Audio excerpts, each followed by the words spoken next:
સોમનાથના ઇતિહાસમાં પ્રથમ વખત સાધુ સંતોની રવેડી યોજાવા જઈ રહી છે। સોમનાથ સ્વાભિમાન પર્વની ઉજવણીના ભાગરૂપે આ રવેડીનું આયોજન કરવામાં આવ્યું છે। સાંજના 6 વાગ્યે શંખ સર્કલથી અમીરજી ગોહિલ સર્કલ સુધી આ રવેડીનું આયોજન કરાશે। રવેડીના આયોજનથી પ્રભાસ તીર્થ કૈલાસ સમાન બની ગયું હતું। 500થી વધુ અલગ અલગ અખાડાના સાધુ સંતો આ રવેડીમાં ઉપસ્થિત રહેશે।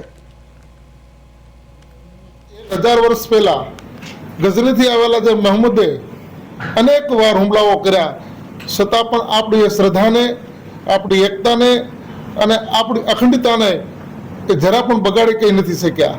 આજે 1000 વર્ષથી ચાલી આવતી આપણી આ સંસ્કૃતિને, આપણી પરંપરા આજે પણ અડગ અને અખંડ છે। સૌપ્રથમ આજે પ્રથમ દિવસે સવારે તમામ અખાડાના સાધુ સંતો દ્વારા ડમરૂ યાત્રા તેમજ શંખનાદ કરી, એક વિજયનાદ કરી અને આ ઉર્જાને વધુ ઉર્જાવાન બનાવવાનો એક પ્રયત્ન થયો। અને બધા જ સાધુ સંતો દ્વારા જે પણ લોકો અહીંયા જોડાયેલા છે તમામને ખૂબ આશીર્વાદ આપવામાં આવ્યા।